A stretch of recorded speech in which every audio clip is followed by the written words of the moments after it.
Hello, everybody. My name is Dave Cramp. I'm Director of Sales here at LeverX. Welcome to today's webinar, Easy to Use SAP Recipe Development. Before we start our webinar, I'd like to say a few things about LeverX. Next page, Sharon. LeverX is in the business to help companies increase their business value by leveraging your existing investments in SAP. We have over 500 customers. We have over 1,500 employees. We've been in business for over 19 years. We are in 9 different countries with 17 different offices in those countries. In the US, our headquarters is in Mountain View, California. Our development and delivery centers in Troy, Michigan, and another delivery center in King of Prussia, Pennsylvania, if you think in the northern Philadelphia area. We are an SAP Gold business partner for services, and you can see our little list of badges down at the bottom, including a member of the SAP App House. We are also a SAP Global Strategic Supplier, and we are also part of the SAP Recipe Development Advisory Council. As part of the LeverX Group, we also have the offering of Emerline. Emerline is a full service software development arm of the LeverX Group, which works outside of the traditional bounds of SAP and complements our SAP services. Next slide, please.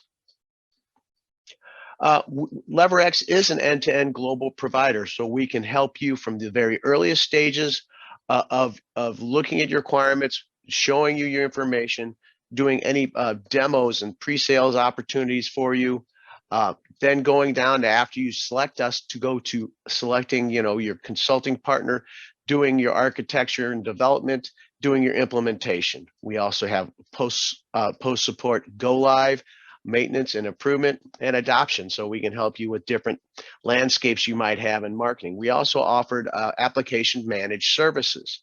So a very wide array of offerings that we provide you, but to think of it end to end. Next slide, please. We're a strategic development partner with SAP as well. This is one of the things where we really have an advantage that you can take advantage of when you work with LeverX. What in the blue boxes you're seeing there is where we, LeverX, actively are working with SAP, developing SAP software. So in other words, we either co-development on yard logistics, enterprise product development, and a change record. We're actually writing the application for SAP. So these are some of those different areas that we're working directly with SAP, providing that information, providing that technology, providing our expertise. Up in the upper right-hand corner is really kind of just a snapshot of some of the people that we bring to the table for you. We're experts in the CAD/CAM world, mechanical. We have mechanical engineers, electrical engineers on staff, chemical engineers, food specialists, IT specialists, environmental health and safety specialists, PLM architects, and many very varied SAP architectures. We're also a Siemens Teamcenter strategic partner as well. We also offer a wide array of technical help in the SAP platforms, including ABAP and Fiori development, Basis, NetWeaver, Java, .NET, etc. I won't read them all to you. Next slide. In addition to supporting SAP on regular services, we also have developed a number of applications that we provide you to take advantage of. So integrated process solution, this is our workflow tool that's integrated fully inside of SAP, which is a unique advantage for you, the customer, to take advantage of, to have this fully integrated application architecture that you can manage and build your business processes in and work easily inside of SAP and outside of SAP. DataLark. This is an offering where we provide the ability to integrate data from outside information into SAP, from SAP to SAP, from SAP to non-SAP. So this is a data solution that you can use to bring ability to manage your data and migrate your data in. So we have a full suite of of customers in the recipe development area where we support the specific, migration into a specification, migration into the recipe, migration into a label, pulling information in, and also exporting. A lot of customers have come to us and said, hey, I'd like to see the specification property tree that we've configured, but exported into an Excel spreadsheet because some of my users would prefer to see it that way. BMAX, BOM Material Allocation Extension Tool. This is a very good tool if you have a lot of plants and move data and material masters and BOMs from one plant to another. This is a rules-based automation tool that can push that information from plant 1 to plant 2 to plant 3 using a rules-based approach quite easily. We've actually integrated that with our IPS workflow tool to provide the ability to have the rules-based approach and the human-based approach. We have a very interesting reference story on how JBS, who you see referenced there, is using that. IQ series, these are lightweight Fiori apps where we built in and simplified the SAP user experience. And so we have a number of different ones there. I won't go through all of those, but we do have one specifically we've developed for recipe development. It's called the IQ RD content. It's a predefined set of data that you can bring in to SAP where you load all that information in. On the right-hand side of your screen, you can see some of the names that we have that are using those applications, okay? Let's go next to the next slide. Okay, so today's presenters. I've talked about myself here. Once again, I'm Dave Cramp, and I'm gonna introduce you to Sharon Vaughn and Manoj Kapili. They are gonna be our major presenters for the day. Manoj is the solution manager for SAP PLM for RD at SAP for the process industry. Manoj has many years there. He's going to give you a more in-depth little bio of him in a minute. And we also have Sharon. Sharon has been at LeverX for a number of years now, and she brought to us her experience as a food scientist, having worked as a SAP user of recipe management and recipe development at the Hershey Company. She's currently working at LeverX using her SAP recipe development information, or experience, pardon me, to help users, working with end-to-end creation of specifications, recipes, and reports, as well as training end users. At LeverX, she also helps customers analyze their business needs, recommend solutions, and act as a liaison between IT and the business. Before I hand over to Manoj, today's webinar is being recorded as you would expect, and you will receive a follow-up email with a link to the recording and the presentations. During the presentation, all participants will be on mute. If you have questions, please use your Zoom chat window to ask your questions. We will answer all questions at the end of the webinar, and in addition to that, they'll be obviously on the recording, and we will then also create those and transcribe those into the deck. So we'll have the questions and our answers transcribed into the PDF deck that we'll be presenting to you as well. So with that, I'm going to hand this over to Manoj, who's going to introduce himself and do our next step. Dave, my name is Manoj Kaipalli. I've been working with SAP over 20 years now. I started as a PLM consultant, EHS consultant, graduated to PLM consultant, and now the solution manager for PLM for process industry. I have known LeverX and colleagues in LeverX for a long time. And today I'm here to answer any questions you may have, along with Sharon, not only in the recipe development area, but also the end-to-end narrative, solution narrative from SAP. That's what I'm here for. Sharon, up to you. Great, thank you. All right, so let's get to today's agenda. So hi everyone, as Dave mentioned, I've been an SAP RD end user for a number of years, and I know SAP can be a little intimidating because I've had to learn it. And I've used RD recipes and specifications on a daily basis. I've trained others in R&D, product development, manufacturing, and regulatory, just to name a few. I hope what I show you today will be helpful if your company is using RD or thinking about implementing it. The webcast will be uploaded to the LeverX YouTube channel, so you can pass it on to others who might be interested. In today's webcast, we'll briefly cover user interface options and the difference between configuration and custom development. We'll go over what recipes are and what to do before creating a recipe.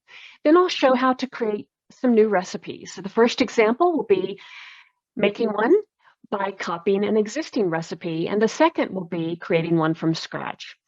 I'll also talk about object sets, how to use them, and how to create them. So first, a few words about user interfaces.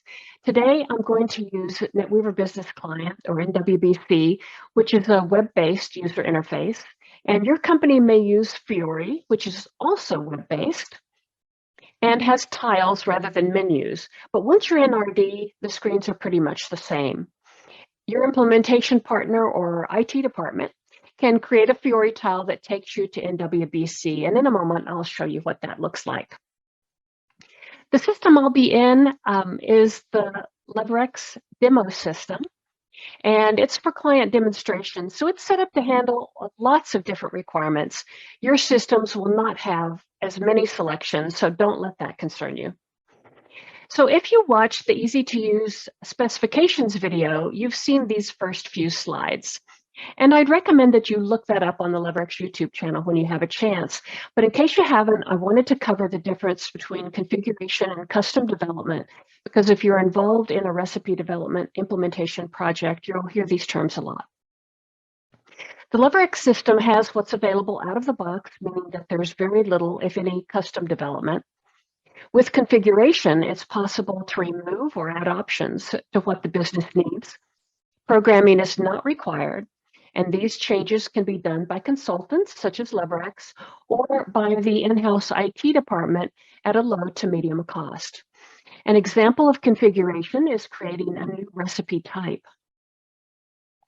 Custom development is a change to how the system functions or calculates. It requires programming and is typically more expensive than configuration because of the skill set required.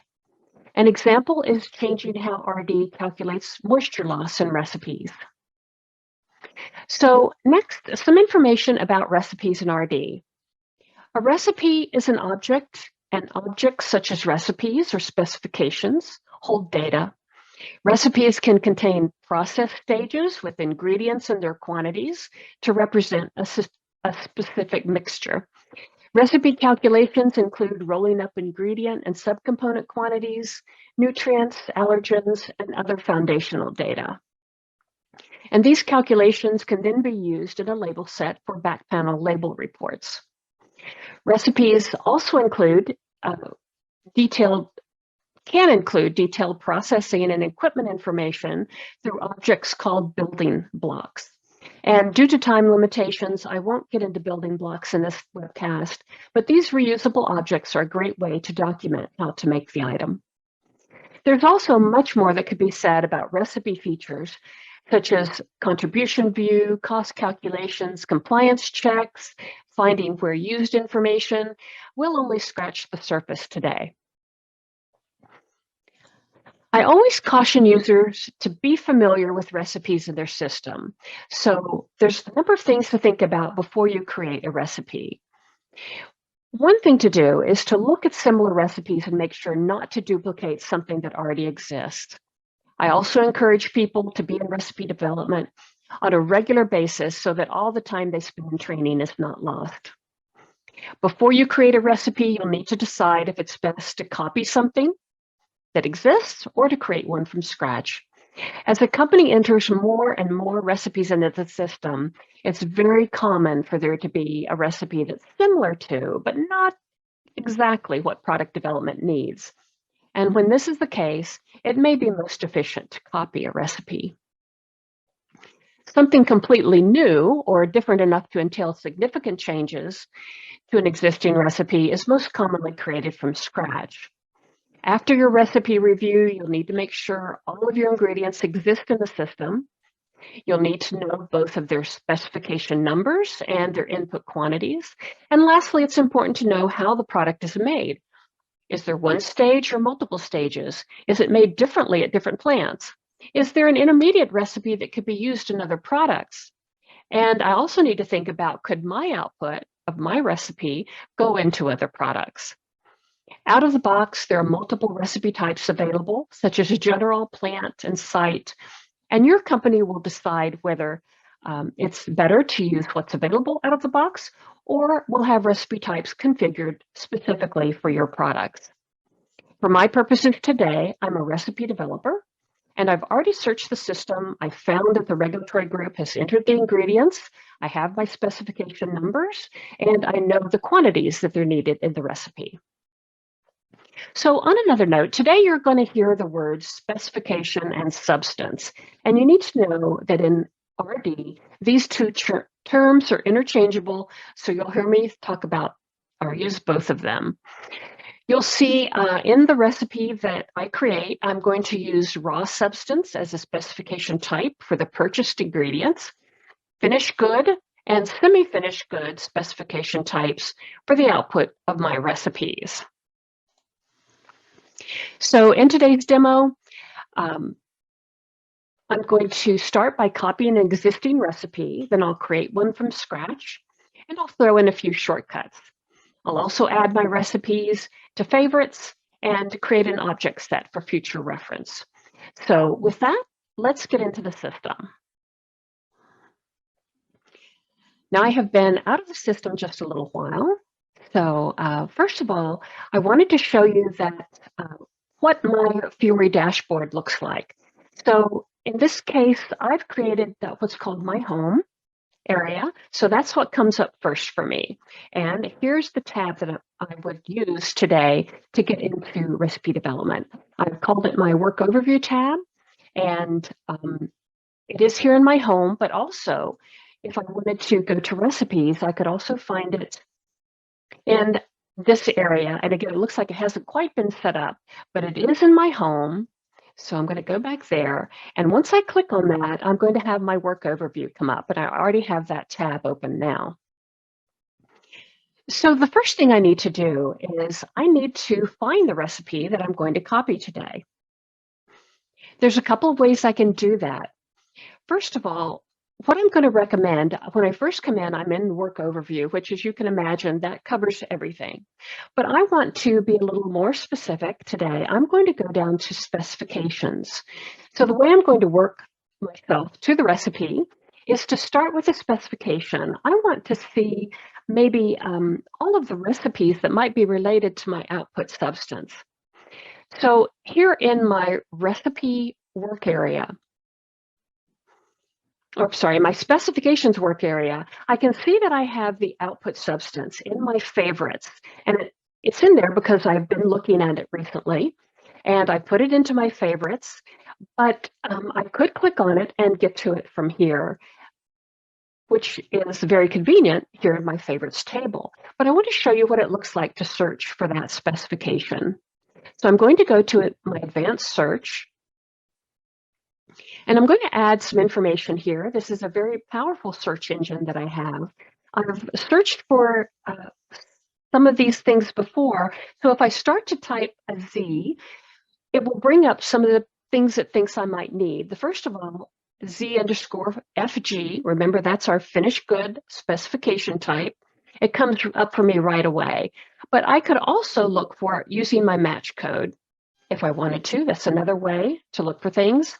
And I know that it starts with a Z, so it's going to be toward the bottom of my list.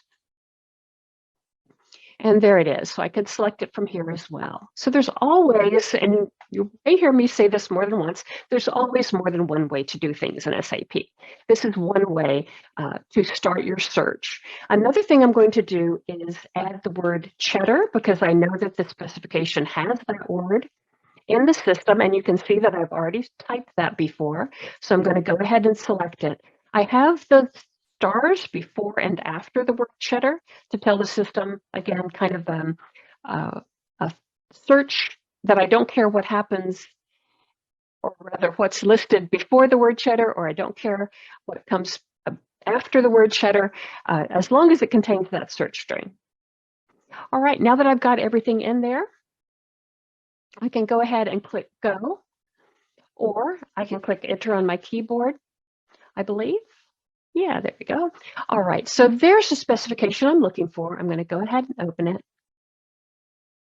And the way I'm going to work my recipe, work back to my recipe, is I'm going to go here to You Can Also display an Object Navigator. An Object Navigator is a great function here in SAP. It'll let me know where my specification is used. So I don't only want to know what recipes my output substance comes out of, but I also want to know, does it go into any other recipes? I will need to do a little bit of an impact analysis. In case I was trying to update this recipe, I would want to know what that would affect. What other recipes would that affect? So I can see from my Where Used tab that it only goes into one recipe, and that's the recipe I want to copy today. So a quick word here, I'm going to go ahead and click on it to get to, again, the Object Navigator for my recipe. I can open my recipe by going up here to Recipe Options and Display Recipe. Again, that's one way. There are other ways as well. So now that I'm in my recipe, I wanted to talk a little bit about reviewing it to make sure that I have the right recipe, that it has the right stages that I want for my copy. So as I'm looking at my recipe here on the Formula tab, I can see that I have a number of stages, 10, 20, 30, and 40. I can see that I have output streams. So again, various streams here, the output of each of my stage. And we have another way to look at that as well. I can see my quantities, and I can see that I have a moisture loss in this recipe. So this is the recipe that I know that I want. I can go to the Process tab, and this will give me a view of the stages, kind of just looking only at the stages itself.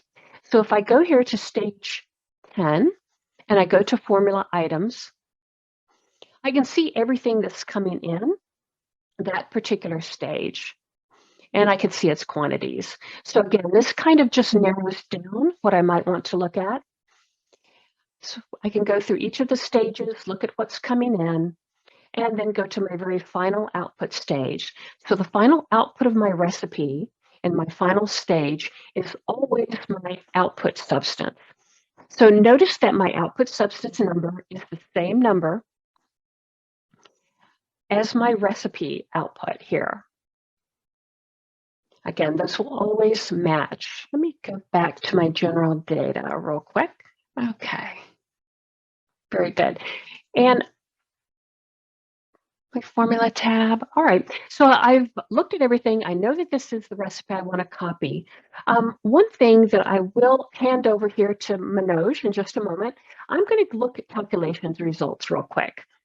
And I know Manoj may have a few messages to say about what's coming in SAP RD. Yeah, so this is a little older version of SAP RD. In last year, we added a very useful functionality in RD, which is called target-driven recipe development, or contribution view. What it gives a better UI for the users. Instead of tabbing through different calculation tabs, you can actually see the calculated values, your formula, as everything in one screen. And that screen is highly configurable, and it behaves just like an Excel spreadsheet. You can drag and drop, add columns, you can define the sort order, all those things can be done. Also, it will give you feedback on certain targets. Say, for example, pH, if it is more than 4.3, then it'll give a red color, so you can change the formula there itself. So it's basically an interactive formulation based on a target. Great, thank you, Manoj.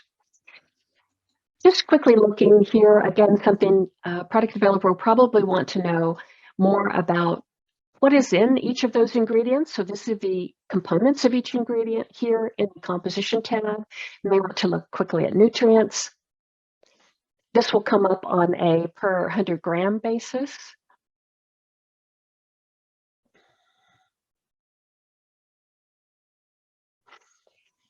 All right, and also I probably want to pick a nutrient group and recall this is a demo system, so we have a lot of different nutrient groups, but this is basically my back panel label nutrients.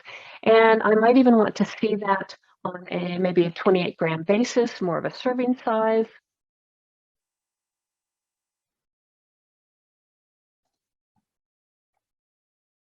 Okay, and then it kind of resets everything for a 28 gram basis. So, all right, so this all looks good to me. So I am going to, let's see, go back to my general data. And up here at You Can Also, there are options of various copying options. The first one is copy to new recipe, copy to new alternative recipe, and copy to new recipe version. So I did want to mention real quickly, as I noted before, the output substance number is the same as the first number of our recipe. The middle 3 digits are our alternative recipe number, and the last 3 digits are our recipe version. Today, this recipe number is telling me that I don't have any alternatives, at least from looking at the Object Navigator, there were no other recipes related to this, and this is the first version of this recipe. So what I want to do today is to copy a new recipe. So I'm going to click Copy to New Recipe. I'm going to say OK. There did not make any changes.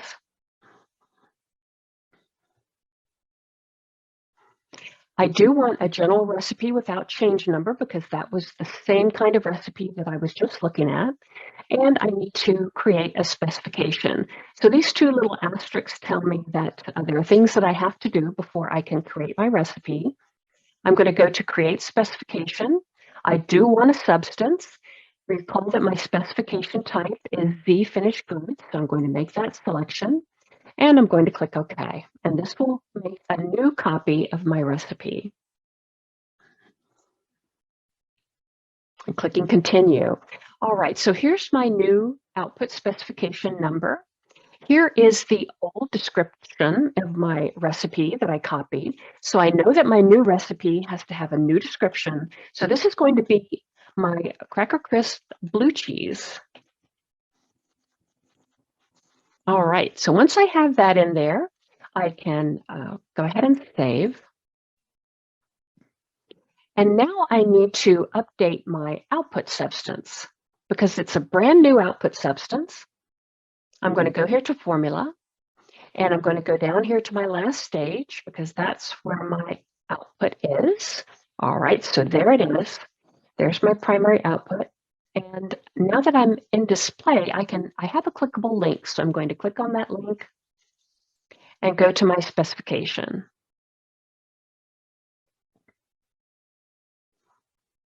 All right, so this is a brand new specification. It is blank. And one of the things that is configurable in the system is the identifiers that you have available to you. Actually, I need to go to change mode here before I can do that. So go to add, and these are configurable. By default, ID types will come in, and I only have 2 in this particular case. The one that I want is the name prod identifier. So if I flip back to my recipe real quick and copy my descriptor, so I can Control C to copy, and then Control V to paste and save. Now I have a new description in my new output substance. And I don't need that right now, so I'm going to go ahead and close it. And notice here in my new recipe, I don't have a descriptor of my output substance yet. So I'm going to go back up here and reload master data. And that's going to bring in my new descriptor for my Cracker Crisps. All right, so now that I have my new recipe, my new output substance, my new description, I'm going to go back here to change mode for my recipe. And now I'm ready to change my ingredients. The couple of ingredients that I'm going to change here today or my cheddar cheese seasoning. I don't need that anymore. And I'm going to switch from hard wheat flour to soft wheat flour. So like I said before, I've got my specification numbers and I know my quantities. So if I click here in this field and kind of highlight the part of the specification number I don't want, I can Control V to paste the specification number that I do want and hit my Enter key to confirm. And now I see that I have my new specification number and my new Roquefort cheese seasoning. For my soft wheat flour, again, as I said, there's a number of ways to do things in SAP. I can also search for my specification. So I'm going to tell the system that my specification type, as you recall, is raw sub. Let's see if that comes up. Okay, because I've looked at before, it's come up here. I can type it in. I can also do the match code. And my identifier that I want to use, my identifier text will be soft. And let's see. And then I'm going to click go. Let's see what comes up. I have, I know what. I have to get rid of that because that was from my hard wheat flour, and that's going to make the system look for that number. There we go. We'll get rid of it, and we'll see what comes up here. There we go. All right, there's my soft wheat flour. And now it's in my recipe. So I have my new seasoning, my new flour, and I am ready to save. All right, there we go.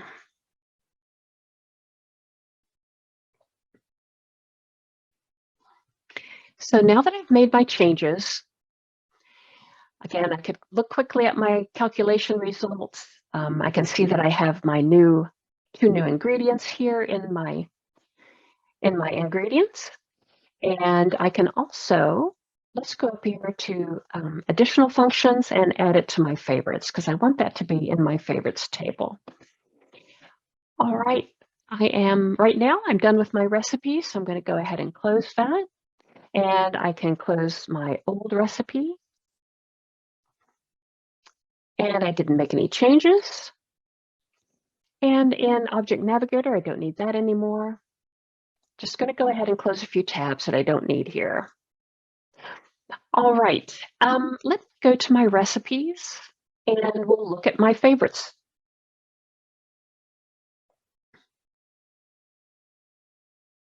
All right, so here's my favorite recipes. Right now, I just have the one cheddar cheese. If I refresh,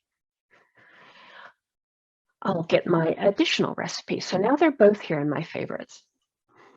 The next thing that I want to do is to create my recipe from scratch. So I've decided that I want a dry mix recipe. If you recall, the first stage in my Cracker Crisp was a mix of some dry ingredients. And I'm thinking I'm going to use that in the future. So I am going to come down here to my services menu, and there is a create recipe link. So I'm going to click create recipe.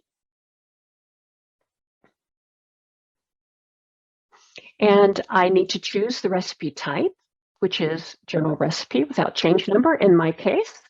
And I need to create an output specification just as I did before. Again, substance is correct, but again, this time I want a semi-finished good. This is not something that will sell. It's something that I'll use in other recipes in the future. And I can click OK.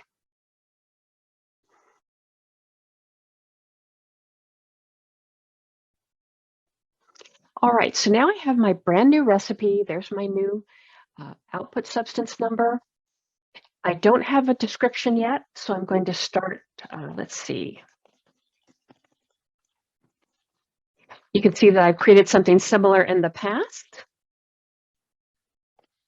All right, so there's my new descriptor. I'm going to go ahead and copy it here because, as you recall, I need to give my output substance a descriptor. And I'm going to go back here to, so now if I go to change mode in my specification, go to Add, Default ID Types. And we'll just make sure and copy that correctly here and paste it into my identifier. All right, and we'll save that.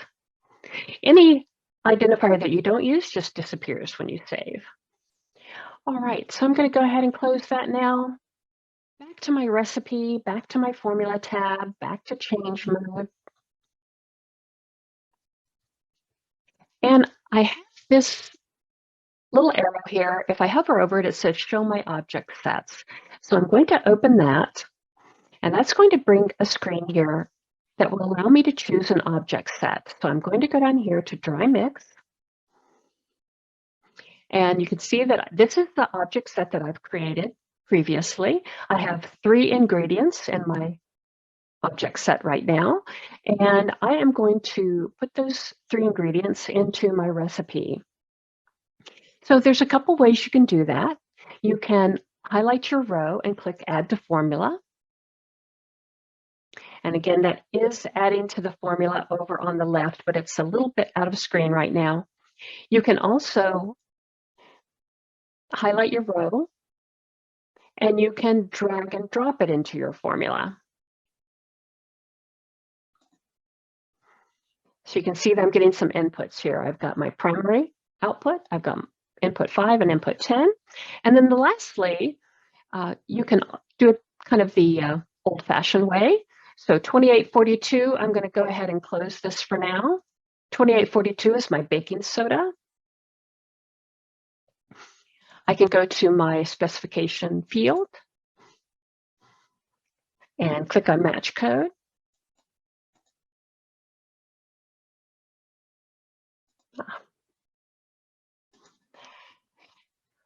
All right, well, the match code is not coming up for me, so I'm going to just do it another way. I'm going to click, fill it up with zeros, and then back out for 2842.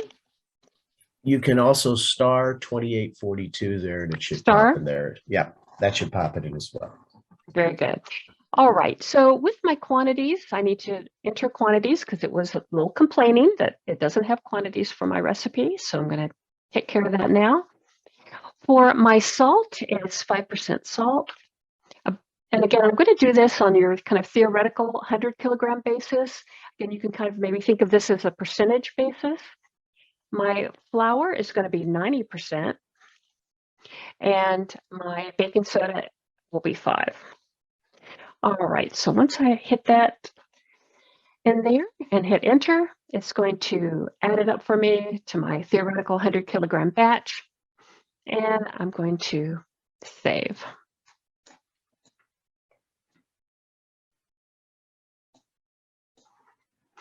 All right, so now I have all of my recipe information entered. This is just, again, a flat recipe. There are no stages in this one. I'm going to add it to my favorites. And all right, once I have it in my favorites, I can close it. And the next thing that I wanted to do, I'm going to go ahead and close that now.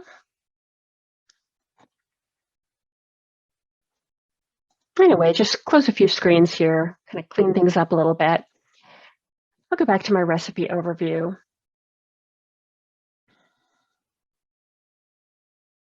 And notice down here at the bottom, we hadn't really seen that up to now, but there is a section called object sets. And if I click the drop down, you can see that I have 2 object sets right now. I have that dry mix that I just used, and then another one. And I'm going to create a new object set. So create object set. And I'm going to give this an ID. And then I'm going to say it's for my blue cheese cracker crisps.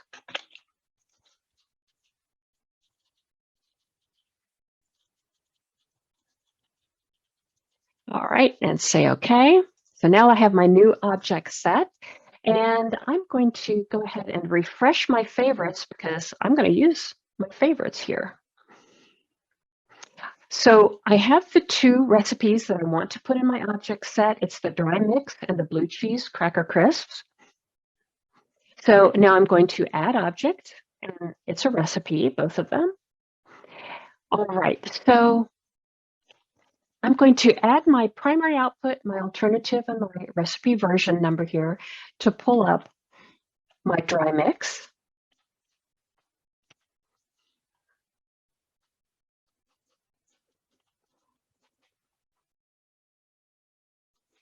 All right, and my alternative, we know is 000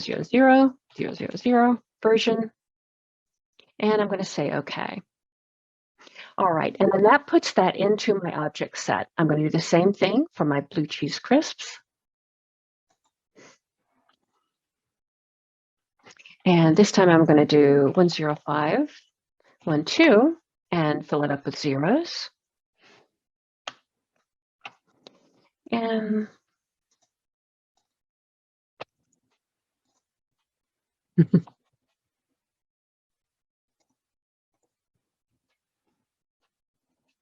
and OK. All right, so now I have my two recipes in my new object set. Now I have 3 object sets. All right. I believe that pretty much covers everything I wanted to do to review a recipe, to copy a recipe, to create a recipe from scratch, to use an object set, and to create an object set. So I believe I have covered everything I needed to do. Dave, we'll turn it back over to you. Yeah, no, great. Thank you very much, Sharon. Can you hear me? Make sure my microphone's working again. I can, yes. Okay, great. As I said earlier, if you have questions, please utilize the chat icon at the bottom of your screen and type your question into the chat screen, and we will answer those. I have one here. Let's see. I saw a packaging line in your in one of your screens. How does SAP's packaging and packaging requirements work with formulations? Yeah, I think, Dave, I can take that question. So starting from last year, we are recommending the usage of enterprise product engineering, which includes the ECTR and the Visual Enterprise Generator. So that help our customers to directly import any 3D CAD files they may have designed or generated internally or got from a collaboration using EPD, and then a bill of material can be generated out of it.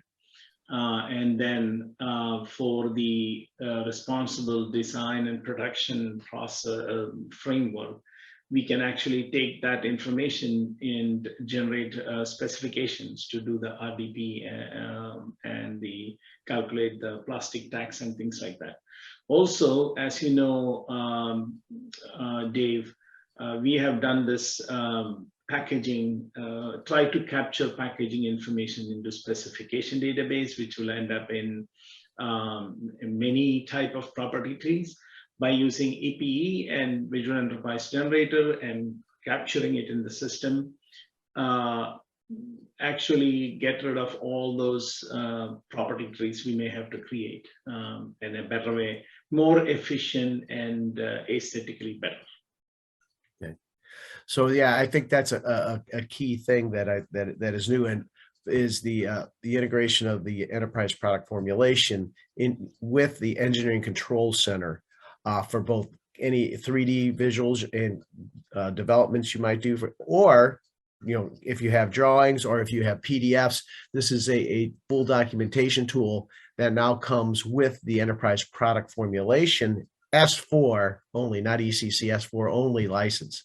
So that's a nice add-on that's new this year, that you have the ability to use a CCTR, and we can have discussions as we are. I think you saw early on in the screens I presented that we have the ability, that we are in the EC North American and European, we're with one of the best ECTR engineering control center service providers that's out there. Okay, next question. With regards to collaborating, if you have vendors and suppliers, outside the four walls of your company, and SAP's recipe development, how does that work? How do you collaborate from this product formulation and the specifications and documents? How do you collaborate outside of your four walls? I think I can take that question too, Dave. The EPD collaboration. Let me make it very clear here that the collaboration is not just for the specification, but also many other things. And I touched this point when I was talking about packaging. You can collaborate on multiple objects. You can collaborate on documents, which includes the 3D files and things like that. And EPD give you the ability to do the redlining. And you can collaborate on specifications with your suppliers so that all the composition information, every data point you want to, you can expose that to your collaborator and get it in the collaboration specification, which is called a professional specification, and then update in the backend. Plus, you can also collaborate on bill of materials. This is very important when it comes to co-manufacturers. Many companies do use co-manufacturers to develop their either their intermediate products or packagings and things like that. So this collaboration with BOM collaboration is also very important. And on top of that, one of the things out of the box, EPD collaboration is integrated with Ariba. So especially for R&D, if they need to order or even collaborate with the supplier for lab reagents, cleaning agents, and those, or even samples they want to order, your solution is EPD. So EPD is a one-stop shop for all these. EPD collaboration is meeting all these requirements. Also, as you know, we are in the process of developing the EE specification in EPD. So we are slowly adding functionalities to that. That's it. And I think one other thing, could you elaborate on, Manoj? I think you talked about sharing BOMs with a co-manufacturer. There's also the ability from the recipe to internally pass that, create from that recipe to create the BOM in the plant using product structure synchronization, right? Could you maybe touch base on that? Can you repeat that question? Yeah, so you touch base on the ability to collaborate with the BOM, with co-manufacturers. Mm-hmm. The recipe also has the ability to pass its information and to build a BOM internally using product structure synchronization. Can you maybe touch base a little bit on that, Manoj? So that's one of the area. Sharon touched everything else. The development of the specification, development of the recipe itself.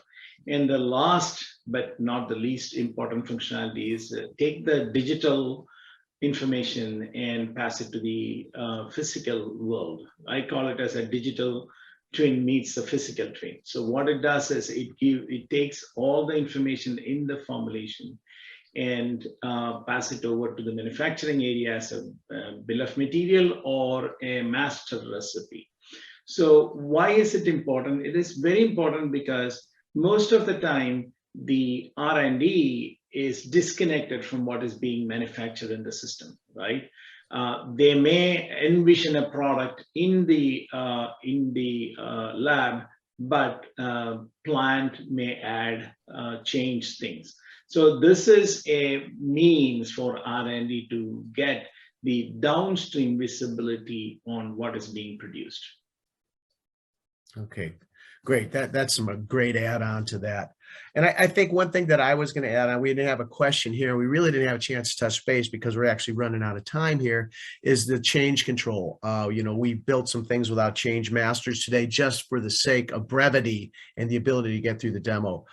There's a whole process that SAP has with the change record and validity dating that you overlay on this process. What Sharon did in 45 minutes would typically take a customer a couple weeks, if not longer, internally to develop a lot of times.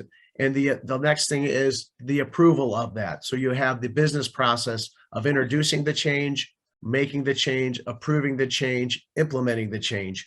Going back with that SAP change record, this is that technical package that will hold all that information. And then LeverX overlays the integrated process solution workflow with that to manage the workflow portion of that change record. We know it very well because we're co-developing it with SAP.